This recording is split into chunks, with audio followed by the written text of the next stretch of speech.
Hello, Garland Nixon here, hanging out with Larry C. Johnson, my dear friend, and a man who knows a lot about what's happening in regarding Iran. Let's talk.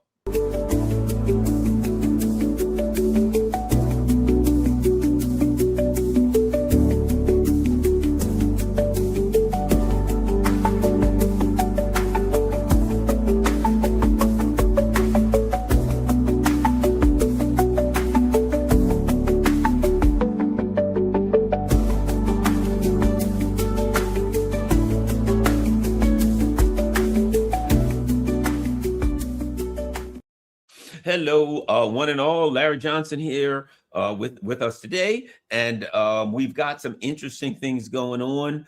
Before we get started with any articles, anything else, Larry, apparently Witkoff and whoever, I guess Kushner, those are those are the pair that Trump sends out all the time for whatever reason. Of course, I mean, you got Rubio, who could trust that slob? But at any rate.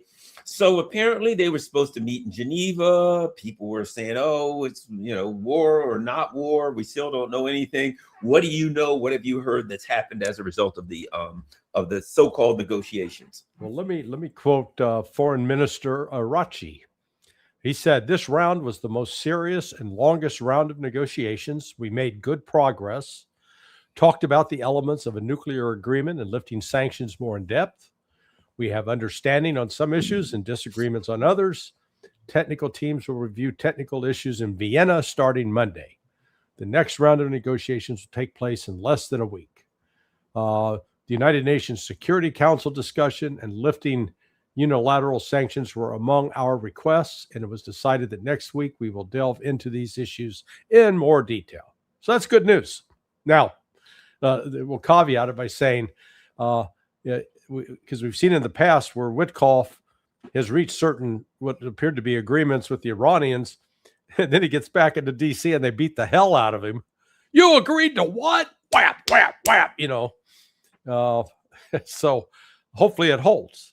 But this is, had it been otherwise, had Arachi come out and said, there's no agreement, they're not listening to us, they're rejecting our requests, then we would have been looking at an attack on Iran by Monday. Now, I think it's very much up in the air.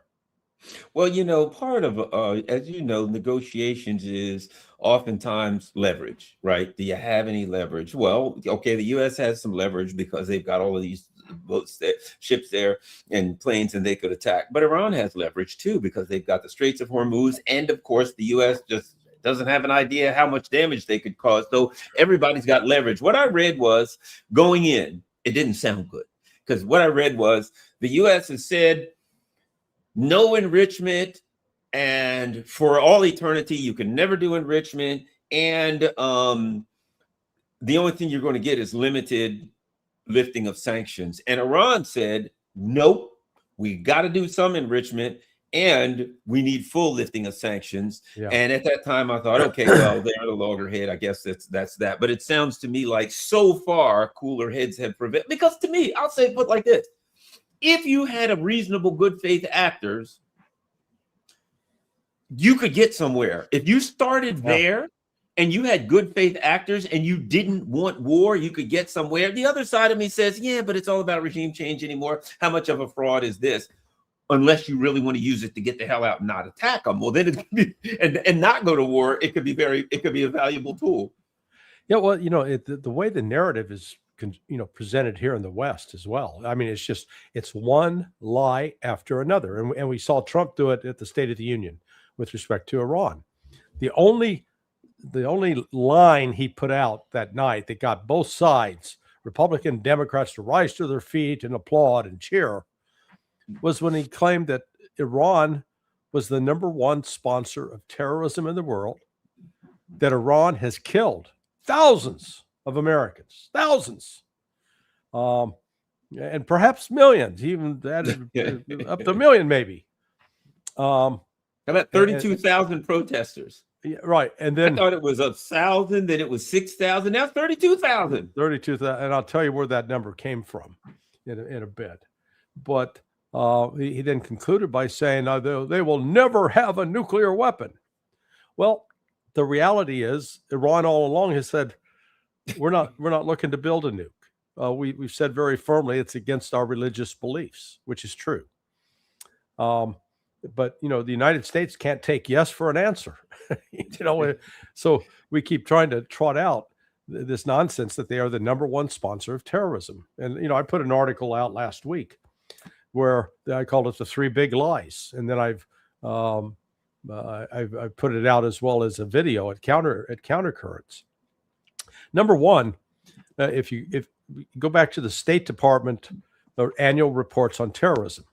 Now, that was first generated my first year at state counterterrorism back I arrived in October of 89, and in April of 90 was the first report that was issued.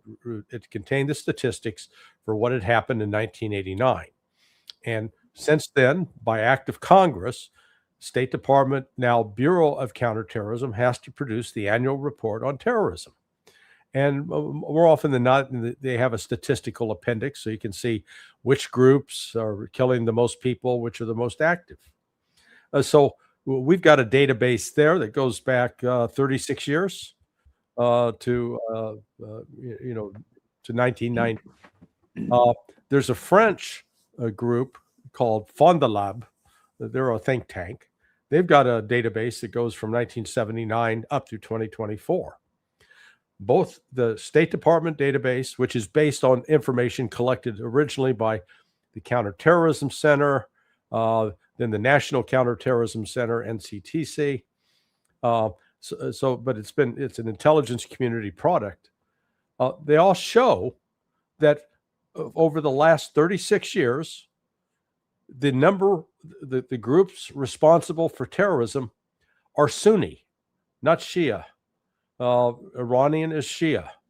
The Sunni groups are sponsored by, paid for, supported by the Saudis, the Emiratis, the Qataris. In other words, and some of the Pakistanis. So you've got these radical Sunni groups like ISIS, Al Qaeda, Hayat Tahrir al-Sham, Al-Shabaab, Taliban.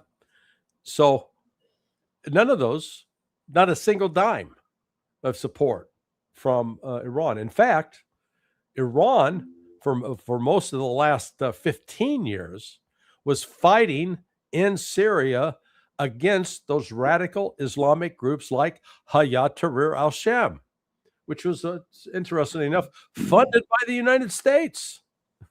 So we play this dual game where we actually support the very terrorist groups we claim that we're fighting, and we accuse Iran of sponsoring terrorism that it's not doing. And people say, well, yeah, but what about Hamas and Hezbollah? Yeah, what about Hamas and Hezbollah? Go to the Israeli Foreign Ministry website, and they list every victim of Palestinian terrorism. They started it in August of 2000. So we got 25 years of solid data. And what does that data show? When I first did the summary, it was in April or May of 2024. It showed up through that period of time. There'd been a total of 672 terrorist attacks, attacks on civilians for alleged political purpose. Of those 672, only 105 were linked to Hamas. So I'm not saying Hamas did not engage in acts of terrorism, but it certainly was not one that was, they were sporadic instead of consistent. It'd be one thing if they were doing, 100 a year. That's different. But this was 105 over 25 years. So you don't have to be great at math to figure it's like 4.2 incidents a year. Hezbollah, only 5 of those attacks over that 25-year were attributed to Hezbollah. Hezbollah has been known to, they target primarily military targets, and they fired a lot of rockets into Israel. Oh, well, how many did that kill?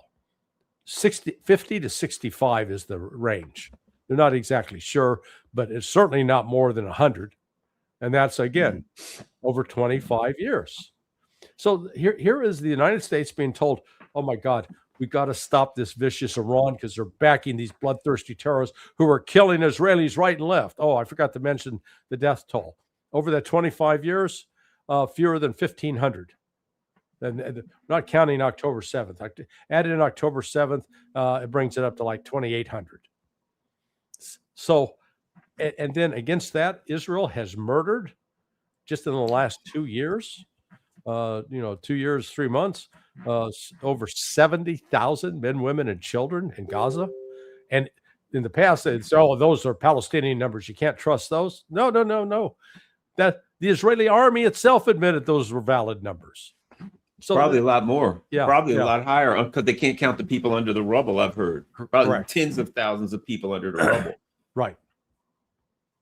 Yeah. So like I said, this gaslighting, this lying about Iran, people said, well, but Iran chants death to America. Yeah, step back, ask yourself, why is that? Why would Iran chant death to America? Could it have anything to do with the fact that we encouraged Saddam Hussein to start the Iran-Iraq war back in 1980? And then we supplied Saddam with the chemicals that were used to make mustard gas that was used against Iranian troops and civilians. And as a result of that war, a minimum of 250,000 Iranians died, and maybe closer to 500,000. Remember how angry we got on 9/11 when these 19 hijackers killed less than 4,000 people total? We were furious. We might have, in fact, we weren't chanting death to whoever, we weren't sure who was responsible, but by God, we were willing to kill them. So as I said, here is our hypocrisy where we've killed close to maybe as many as 500,000 Iranians, or at least been the cause of their death indirectly. And then we wonder why they hate us. Or we shot down one of their Airbuses, one of their planes in the 1990s. And or 1980s, excuse me. And we killed 290 passengers. Did we ever apologize? Provide compensation? No, they had it coming. So, and then we've sponsored the MEC, the Mujahideen al-Khalq, a bona fide terrorist organization that's carried out assassinations of the prominent Iranian scientists over the years. So, you know what? I understand why Iran chants death to America, because we've caused a lot of death and destruction in Iran, and they haven't attacked us. That's the point. They have not attacked the United States. They say, well, what about the Marine barracks? That wasn't Iran. In fact, the group that attacked the Marine barracks was Amal. And guess when Amal was organized and came into existence? 1972. That's 7 years before Iran had showed up with the mullahs. So it's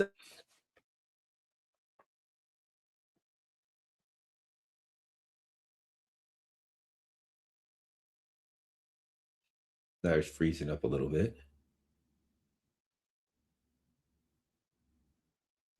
I think Larry's frozen. I don't know what happened here. We have very briefly, hopefully. Yeah. Oh, there you go. Okay, you're back. Yeah, so we're just looking for an excuse to do some more killing. That's all.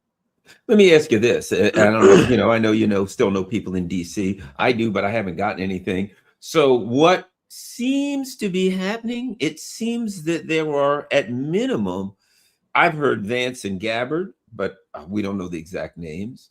I've heard that there are people in the military basically saying things such as, A, we can't guarantee you that you'll be successful. B, we can't guarantee you'll be successful in a short period, or much less a long period.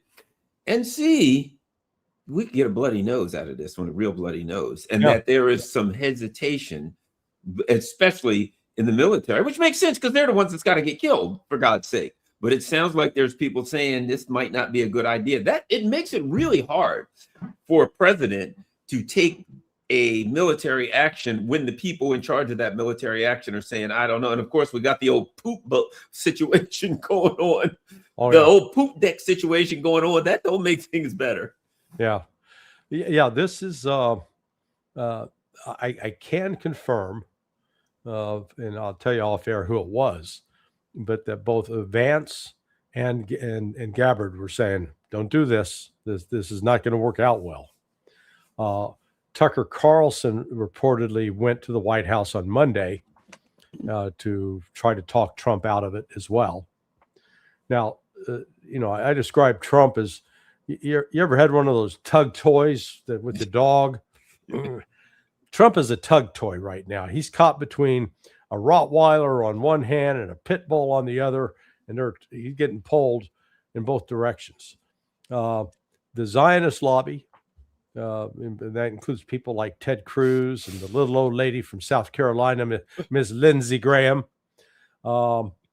as well as crazed nuts like Mark Levin. Then the whole Zionist crowd, the Christian Zionist crowd, the Mike Huckabees and the Jewish Zionist crowd are passionate about the need to destroy Iran right now. Well, we got a chance.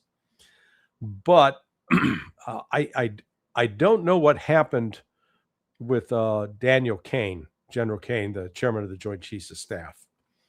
What I know for sure, 2 weeks ago tomorrow, so Friday. Let's see, tomorrow is the 27th, so we go back to the 20th, Friday the 13th. Good day. Mm-hmm. Friday the 13th. Orders were issued to send 7 squadrons of F-35As to the Middle East. That's 168 planes. The CAT, the Crisis Action Team, was stood up at the Pentagon and at MacDill Air Force Base, just up the road from me here in Tampa. and the Crisis Action Team runs 24/7. And they are there to oversee, coordinate all communication with the forward units, and make sure that the president's orders get carried out. And so it's a fully integrated, it's a joint operation. You got Air Force, Navy, Army, you got intelligence, you got logistics, you got plans and operations, the whole 9 yards. But it looked like there wasn't a clear plan in place. In other words, it was, let's put on our muscle shirt and let's walk around the beach and see if we can scare the Iranians. Because you heard Witkoff earlier this week say he was mystified, stupefied that the Iranians did. We put out all that force and the Iranians didn't capitulate. So I think that was in fact part of the plan. Just deploy all this force, make it look like we're going to do something, and see if we can scare the Iranians into backing down. Well, the Iranians didn't scare. They've been working closely with China and Russia to bolster their defenses, and they realized that just with that one aircraft carrier off their southern coast, it's not much of a threat. And then, as you say, with the Gerald Ford, holy smokes! It went from being an aircraft carrier to an air crap carrier. Yeah. People having to stand in line for 45 minutes to take a dump. They better be wearing Depends. Oh my for sure. God. I couldn't make it 45 minutes. I'm going to tell you that right now. Yeah. Just hope you didn't have Montezuma's Revenge. It would have been, oh my Woo. God, just a horror show. So they pulled into the Suda Bay in Crete, and I think they got out the disinfection and the hose, and it looks like they finally got the plumbing fixed, and they finally got some fresh food on board. Before that, they were eating MREs. But again, that carrier, it has no role to play whatsoever in an attack on Iran. It's there to fight against Iranian drones and missiles in the event they're fired at Israel. That's what it's there for.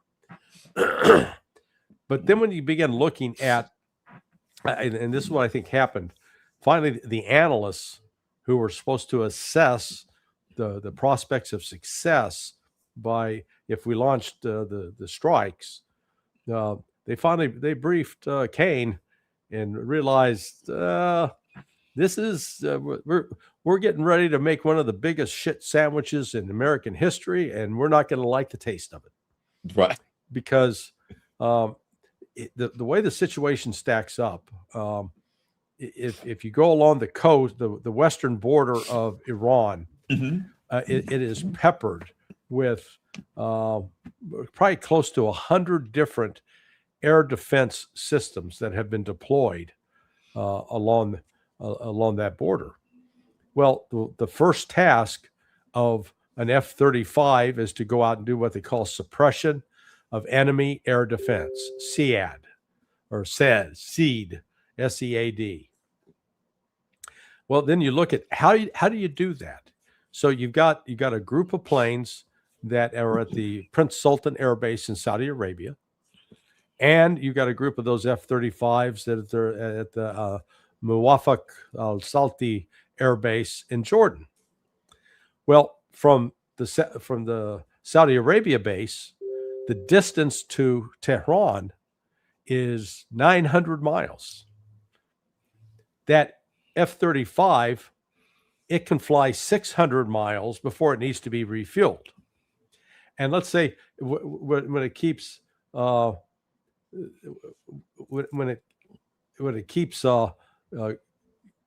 when you're flying towards Iran for 600 miles, you're still not at the border. You haven't crossed the border, because from the border to Tehran, it's about 267 miles, 270 miles. Well, that means you got to get air refueling. That means you have to put a big tanker up there to refuel. So that's great, as long as Iran doesn't have any radar and air defense radar and air defense systems. Oh, but they do. And they've deployed this Chinese radar that can see out for 430 miles. So let's just say that they posted 30 miles inside the Iranian border.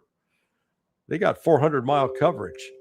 That means when a plane takes off from Prince Sultan Air Base, it'll be up for about 15 minutes, and then all of a sudden it's going to be lit up by that Chinese radar. And so the chance of detection and getting shot down. Now, one of the ways they compensate is those F-35s can carry what's called a JASM. It's an air-to-ground missile, and they call them AGMs. Those can go 500 miles. So you say, okay, if we launch, let's see, it's 267 miles from the border to Tehran. Okay, so we'll launch we'll be 200 miles from the border. We should be safe. No, you're 200 miles. You've already the Chinese radar has been watching you for already 200 miles before you get to that point. And so now you multiply this with not just one aircraft, but with 160 that are supposed to launch, and they're all going to need to be refueled. So you're going to need a bunch of refuelers. Well, those refuelers can be shot down. So now you got to figure out what's the farthest away that we can go and be safe without being risk of getting shot down. However, those radars that are deployed on the ground also can detect and destroy the JASM missile as that's flying in. That's what the Russians are actually good at, and they've already got practice at intercepting those in Ukraine. So, like I said, when they started getting into how complicated this thing is, and they factor in, okay, we can launch some F-35s from the deck of the Abraham Lincoln that's down south, but to do that, we got to bring that ship in close to shore, because remember, those planes can only fly 600 miles before they have to be refueled. And getting a tanker down there, and they're going to have to fly out to a safe zone. What's the safe space? And so, and that's why they're sitting there going, this is really complicated. My guess would be we wouldn't get many of our, the good news is I don't think we're going to get a lot of F-35 shot down, because unless they are foolish enough to fly into Iran, if they do the standoff where they drop the AGM from, say, 300 miles away, or even 400 miles away, they're going to be fine. And they dropped the AGM to go after those air defense units that are on the border.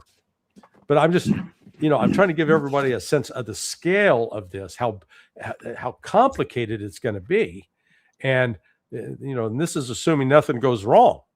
And the base doesn't get hit. That's the other thing. They've got ground-to-ground, surface-to-surface missiles, out of the yin-yang in Iran. So the odds are that base that you're flying out of is likely to get attacked, whether or not you're able to, stop the missiles or whatever. There's, depends on how many they shoot, of course. Because, what the Iranians do, they'll shoot 250 drones at you and a couple dozen missiles. And a lot of stuff is that. So even the bases that we have in the region, there's no guarantee how long they're going to survive in a way that they can still be used. What if they hit your radar, they hit your main tower or something like that, you're out of business. Well, and we already know that the Chinese are helping on that front, because the Chinese have been publishing photographs of those bases and saying, here's a Patriot missile battery, here's a Patriot missile battery, here's a Patriot missile battery.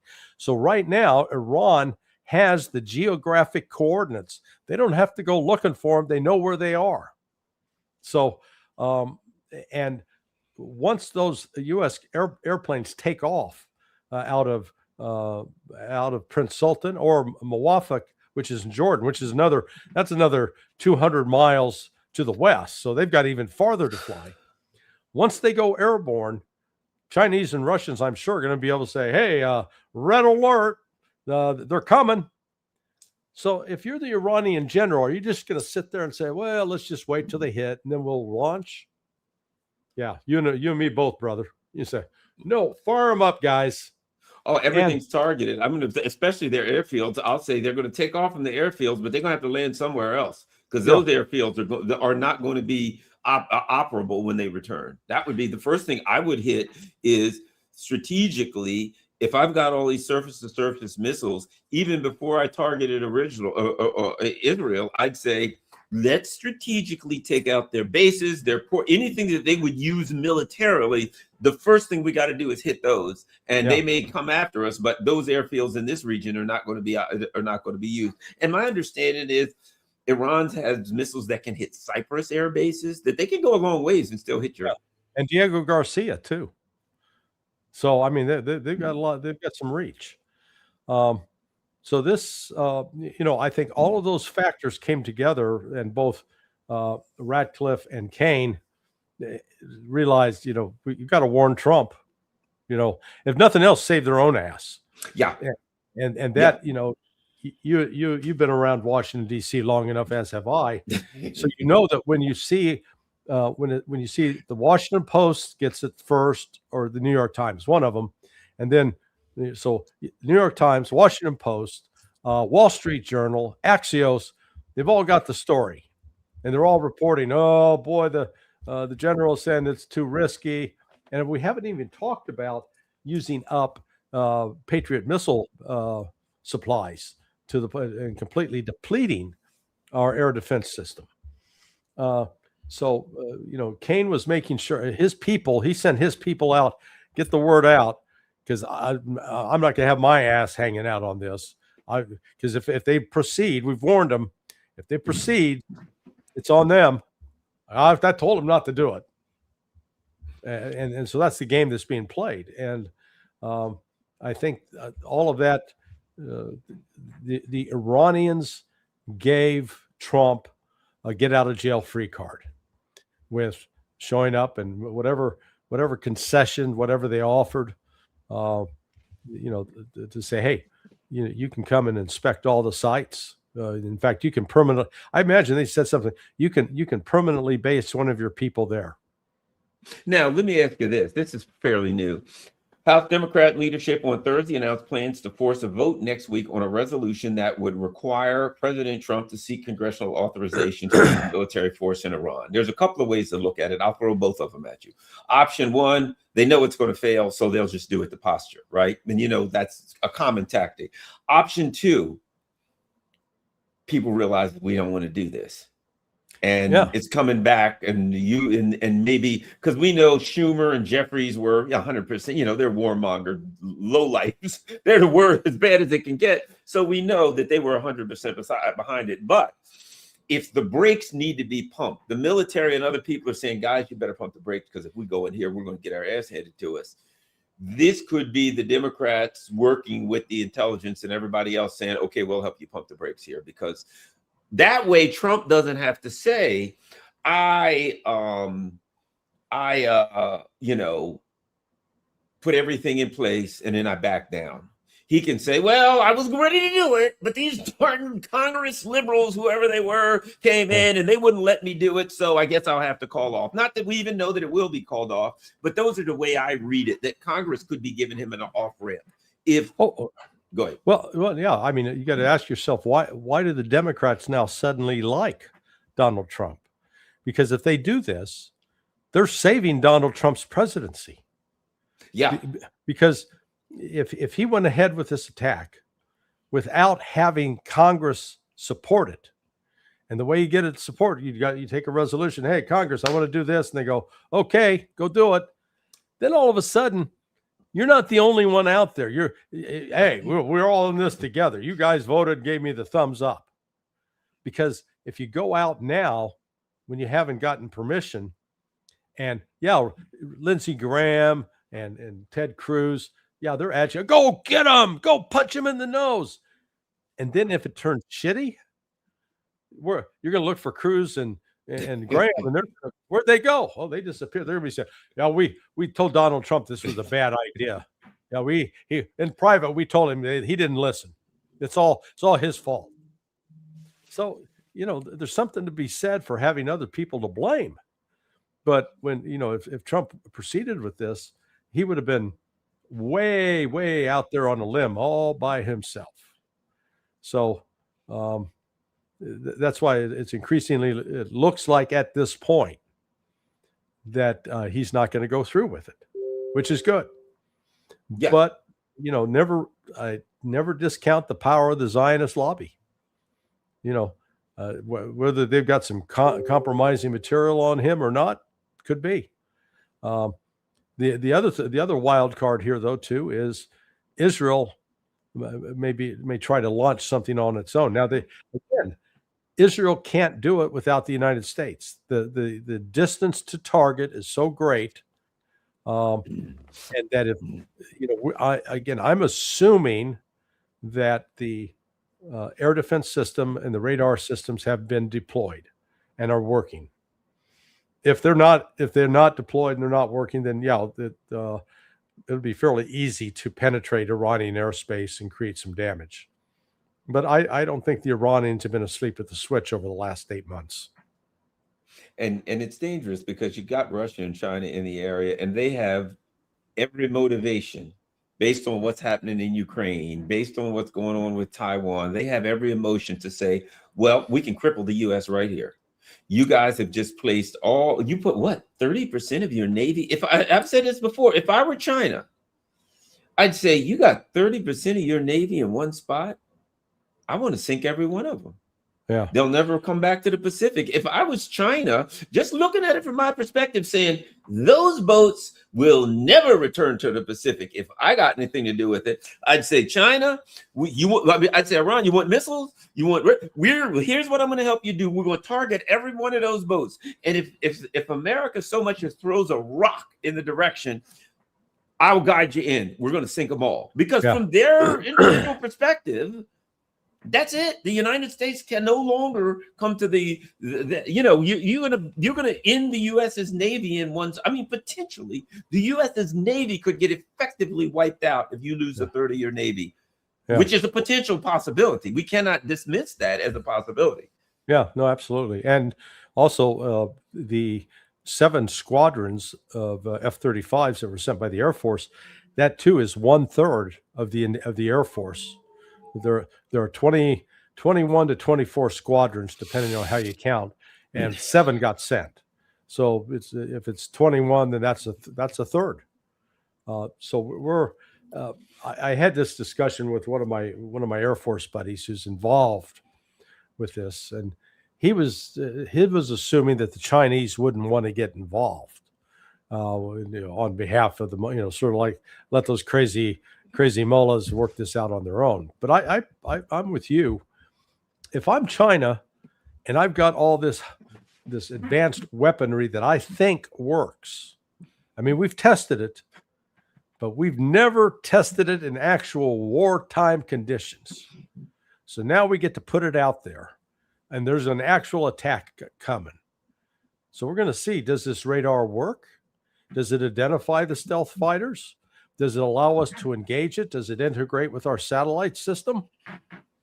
I'm with you. I think China has every incentive to be as heavily involved in this as possible in order to see if their systems, if they're both the defensive and offensive systems work as they anticipate, if they work in combat conditions.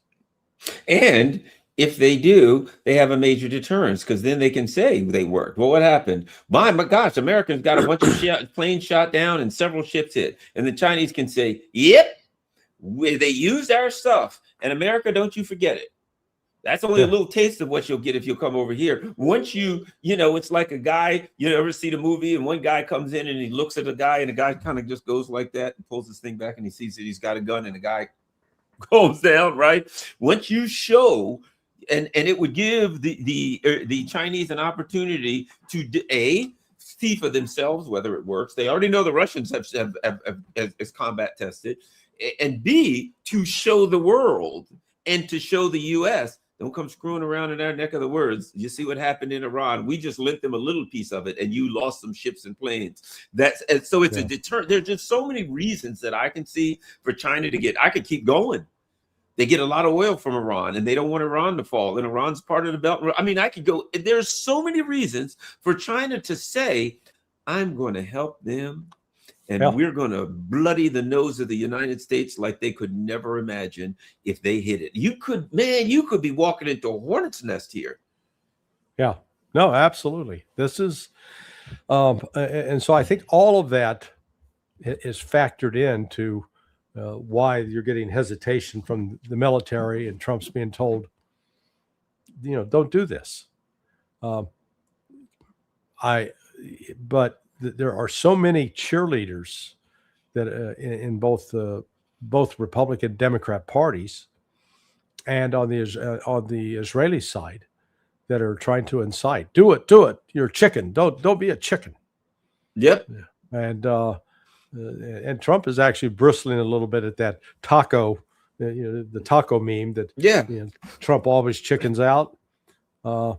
So this is where Witkoff and Kushner, they're going to come back and they're going to present to Trump what what concessions the Iranians are willing to make. And go ahead. Yeah, go ahead. I was going to say, and to be frank with you, I hate that chickens out meme. I tell you why. Because if Trump doesn't do this, this ain't chickening out. This is wisdom, right? And so to me, when people say, if Trump says, I'm going to attack country X, and he says, I better not do that, that ain't chickening out. If you see something and your advisors come to you and say, man, that's a bad idea, it's going to hurt you, and you say, okay, I'm not going to do that. Chickening out implies that you're doing something weak. It implies a lack of strength, right? Chickened out, you got scared and you're weak and you won't do it. No, that's strength. It's wisdom to me when a person says, well, I got information from the intelligence and the Joint Chiefs of Staff, based on the information that I have, I'm going to make the decision not to do it. That's not chickening out. That's a wise decision. And I don't like the idea of implying that somebody doing something that's positive and in the best interest of all of us is somehow negative. Yeah. Well, and I think that's it. It may be a deliberate meme in that regard to try to keep him from doing the right thing. Yes. Or try, when he does the right thing, to punish him. Exactly. I felt like that. I felt like, who would like to use that taco acronym more than anybody? The people that want him to go to war. Yeah. Because what they'll say is, anytime you go to war, we're going to call you a chicken. Chicken, chicken, chicken. You're scared to go to war. I don't want to chicken out. I guess I better go to war. No, you're not a chicken. You're the smartest guy in the room if you say, no, I don't want to go get a bunch of Americans killed, at least at that particular time. You got to get Trump's sort of like the Michael J. Fox in the Back to the Future movies. You remember, he got in his future got screwed up because he was called chicken and he tried to prove he wasn't. And it was only over the evolution of the three parts that he finally learned to walk away and not. Exactly. Yeah. Now, let me ask you this. Once again, we've been talking with Larry Johnson, sonar21.com. That's his website. And there's always a lot of good articles on here. And here's an interesting one that I'd like to ask you about. While waiting for Armageddon, watch Pepe Escobar's new documentary on Iran.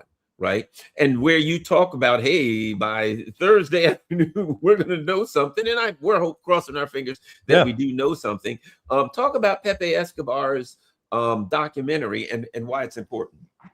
Yeah. So this is the first documentary in English showing the length, the breadth of this north-south corridor. So if you start in the south, there's a port called Chabahar, and then you go north through both on the road and on railways, and go all the way to the north part of Iran, which is about 1,600 or 1,000 miles, 1,100 miles, until you reach the Caspian Sea. You got to go through Azerbaijan at that point, but if you go through the Caspian Sea on a ship, it goes directly into Russia, and then from there in Russia, the rail lines run up through St. Petersburg. Well, this route north to south would allow goods to move, say, from India and China up into northern Europe. It would basically take a month, 30 days off of the journey, by going through this north-south corridor. So it's going to improve lower costs, improve efficiency. And the interesting thing is that it also intersects with an east-west Silk Road from China, another railroad project. So Iran, what Pepe's documentary is really showing, that Iran is poised to become a critical economic crossroad, as it actually has been through the centuries. It was, go back 1,000, 2,000 years ago, Iran actually was, the trade going from east to west and even north to south came through there. So Pepe, put some teeth to it. You can see the pictures, you can see the water, the rail lines, the vastness of the country. And I think it's an important documentary that he did, because this is another reason why China and Russia aren't sitting back saying, well, Iran's got its own problems. We don't want to get in the middle of that. No. They see Iran as a critical economic cornerstone to this new economic structure they're building. Yeah. So again, what we get back to next is the danger, from that is the danger of this, because if you are Russia and China, then you're saying, look, we can't let Iran fall. And least of all, we can't let Iran fall to people who want to do us dirty and cut off all of our trade routes and choke points and all that. It is bigger than a choke point. It is a hub. And at that point, Russia and China, you look at them and they have to say, we're not going to let Iran fall, whatever has to happen, so that if you get in there and it looks like Iran is going to fall, the potential is there for Russia and China to both say, well, you know what? I guess we're going to have to go to war, because there's so much at stake. It's possible. Right. I've said for a while, if you get involved in something like this, China may say, you know what, we're going to surround Taiwan and put that pressure on you. Russia may just say, we've decided to flatten most of Kiev and get rid of the whole, We're going to go ahead and do a decapitation strike on Kiev and create a dilemma for you there. They can really put the pressure on you. Well, I'm sitting here thinking that right now we're feeling good. It looks like, we've dodged the bullet, that Trump is not going to attack Iran because Iran's willing to negotiate. So where Trump can say, hey, I stopped Iran from getting a nuclear weapon. Now, they weren't going to get one anyway, but okay. If he gets to sell that story and then justify getting a Nobel Peace Prize, good. I'll vote for that. But you can't rule out that he may come under such pressure that he will be the old scorpion on the back of the frog. That story where Yep. He'll sting Iran next week and maybe before they even meet again for talks. They're supposed to have talk. The Iranians are expecting to have talks. If he does that, and I'm hoping it's a very, very remote chance that he would, that would destroy any further negotiations with Russia with respect to the Ukraine war, because it will show that the United States cannot be trusted in that, because the Russians are well aware of what agreements that Witkoff and Kushner supposedly made with the Iranians. And if the United States, if they can't enforce that, what good are they? They talk a good game, but they don't deliver anything. So that's where we got to keep watching this, because it can still go off the rails. I hope it doesn't. Yeah. Well, the other side of it, Larry, is, they have an economic nuke. Man, if they close the Straits of Hormuz, the U.S. is talking about, oh, we'll go on for weeks or whatever. If people in America wake up and it's like, oh, gas is $12 a gallon, this country would go, it would go nuclear. The people here would just go nuclear. Yeah. There would be a scream that says, you better get this done. You better get these gas prices back down and do it now. I mean, I wouldn't want to be any member of Congress or anywhere else or anybody who had supported this, because this place would go bananas. The problem is they may not have an option. They start this thing and Iran closes the Straits of Hormuz, and we say, okay, we're going to stop bombing you. You can open. And Iran says, oh, no. No. We're not opening back up. We will not open them back up until, until we get some kind of a paper from you that says this and that, until we get a UNSC. We will not open it back up until such time as whatever happens to feed our need. And if you want to fight it, well, we're already in a war. We're already fighting over it. So if you want to keep fighting over it, we'll keep fighting over it. We ain't opening it back up. You put yourself in a position, that's the other side, where economically, that's it for Trump. I mean, that's it for the Trump administration.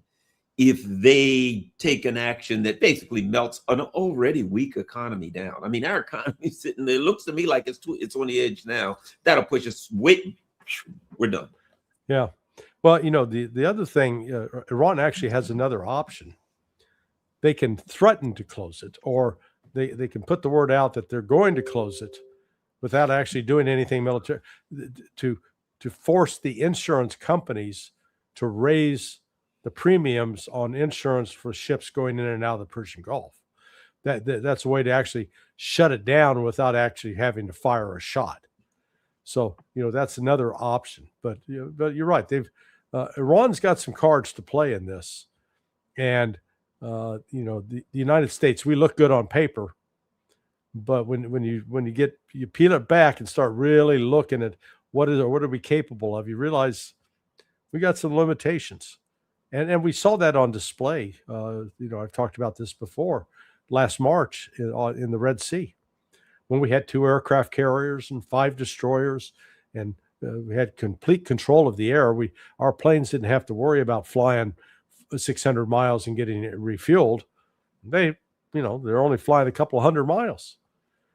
But we still couldn't stop the Houthis from closing down the Red Sea to ships owned by Israel or by groups aligned with Israel. And ultimately, we declared victory. We capitulated, but we didn't call it that. We declared victory and left. Maybe we'll get another one of those declaring victory and leaving, because you can't keep these air assets out there indefinitely. Right. They will, they're not going to get, if you will, their exercise time. Right. And it's going to be costly to forward deploy that.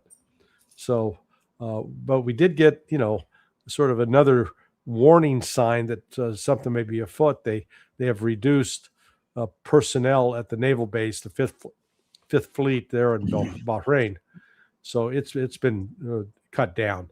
If we see more reductions at embassies and at military bases, and we start seeing notice to airmen or air operations, the NOTAMs, or air missions is the precise term, then something actually we may get ready to a sucker punch, just like Israel did on June 13th last year. But with the advanced radar and space-based intelligence now that Russia and China have, I would imagine as soon as we start moving around on bases, they'll be looking at those bases saying they're moving around. They're bringing a bunch of planes around. It looks like it. We're going to, and they'll be saying, okay, we've got people in the air. We got birds in the air. We got, whatever. We got missiles in the air. We'll get the earliest of early warnings. And now there's going to be no sneaking up on them this time. Right. I do think that, doesn't it make, let me ask you this, politically speaking, when Congress says we're going to vote next week on whether or not you have the power to do this, does that, I would think that makes it harder to say, well, I'm going to launch the attack before Congress has the chance to vote. Does that make it harder, or do you think they really care?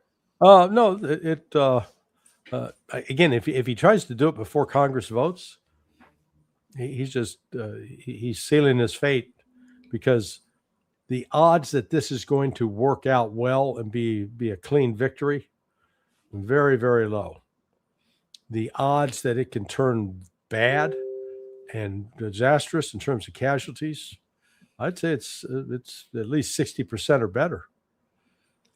And those are not good odds. Don't go to a casino if you stand a 6 and 10, 7 and 10 chance of losing, because you'll walk out naked if you're playing strip poker. And see, that's the other thing. Rats always jump off the sinking ship in DC.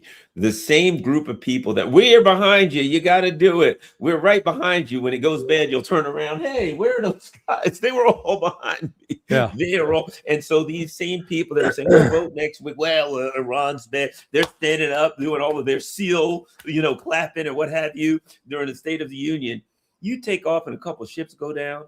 Every one of them will say, we told him not to do it. Why wouldn't he vote? We've got to impeach him. Americans are dead. It's all his fault. Well, I tried to stop him. I did everything I could. If only he'd have listened to me, he wouldn't have done. They will turn on you and everybody around him, his buddies, his friends.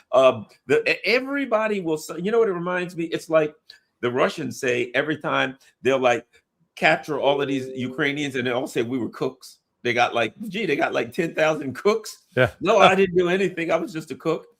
It's like the same way in Congress. If it goes bad, every single person will say, I was opposed to this and I told him not to do it. They'll impeach him. Yeah. Yeah, no, absolutely. The founding fathers, in writing the Constitution, they knew what they were doing in terms of investing Congress with the power to make war, because they understood if you don't have the people with you, then no matter how much you think it's the right thing to do, the people will get you. If you don't, if you get them embroiled into a war, because ultimately the people got to pay the sacrifice for that war. So, well, yeah. And the other part of it is, and if we're honest about it, I guess we get in trouble saying this, but look, I think there are people that are asking legitimate questions, saying, well, wait a minute. When you send you send 3 people to negotiate, and it's Witkoff, who's a Jewish Zionist. It's this other guy, Greenbaum, who's a Jewish Zionist last week. And it's Kushner, who's a Jewish Zionist. Mm-hmm. And they ask legitimate questions. Wait a minute. Why are these? I mean, quite frank, we got to be honest about it. I can't say, I'm not saying negative or positive. They are Jewish Zionists. Yeah. And there are Americans who are legitimately saying, well, why is it that it seems that everybody you send everywhere that works for you is a Jewish Zionist? That's not an anti-Semitic to ask the question because it's true. Now, Right. my point being, if they launch this and a whole bunch of Americans get killed and this thing goes bad in this country, I think we both know that people are going to be really pissed and say, our country got dragged into this by Jewish Zionists. I know it. And it's not going to be pretty. This thing's going to go in a bad direction if a bunch of Americans get died. Because people are already saying, this is America. What the hell is Israel telling us what to do? Since when is the capital in Tel Aviv? This is only going to get louder. And if this thing goes bad, it will turn into a roar. Yeah, no, you're absolutely right. It is. The irony here is, in an effort to crack down on so-called anti-Semitism, they are actually fueling greater anti-Jewish sentiment, raising the temperature. I've seen it. That's what's people that used to be, let's say, favorably disposed towards Israel and feeling the need to somehow support Israel, turning against it, radically so. Candace Owens is just a case in point. Dave Smith, comedian, Jewish, but yeah. So it is. Many in the were Trump's base and the so-called MAGA movement are now just strongly opposed to the Israeli influence in this country, and it's got to stop. Yeah, I think it's people who consider themselves patriotic, people who said America first, and there's a lot of very serious things they admit. They weren't playing when they said that. They were like, we're sick and tired of our money going overseas. We're sick and tired of all of our money for war when our things are falling apart. Who's providing decent schools for our children? Who's fixing our roads and our bridges and stuff? They were getting upset. And now they're saying, wait a minute. What's Benjamin Netanyahu coming over here, getting the standing ovations every time he does, and it seems like our country's not being led, and then we got all these dual citizens running things. It's a bad situation. And as we both know, it will if something like this happens, there will be rage in this country. Legitimately, thousands of Americans could die. Thousands. Yeah. Well, Larry, let's cross our fingers. I hope you keep doing your good work, because guys like you and Daniel Davis and Nima, what a wonderful guy. I really like Nima. Everybody watches him, and you just look at him and you say, he just seems like one of the nicest people you'd ever meet in your life. Yeah. I call my newly adopted son. He's the same age as my son. So okay. Yeah. All right, everybody, let me show you where you need to go for information. I like to say, like Casey Stengel, right? When people say, so when they called Casey Stengel a genius, when he was the manager for the New York Yankees when they had like Mickey Mantle and all these people, and they're winning every year. They're winning the World Series every year, and they said, "You're a genius." And he said, the definition of a genius, a guy who takes the credit for all the home runs that somebody else hit. Well, that's the way I am. I'm a genius. Why? Because I go to sonar21.com, and then I go to Reminiscence of the Future for Andre Martianov, and I go to scottritter.com, and I read from all of these smart people, and I learn lots of stuff. And you can too. Go to sonar21.com, and of course, click on support us if you can.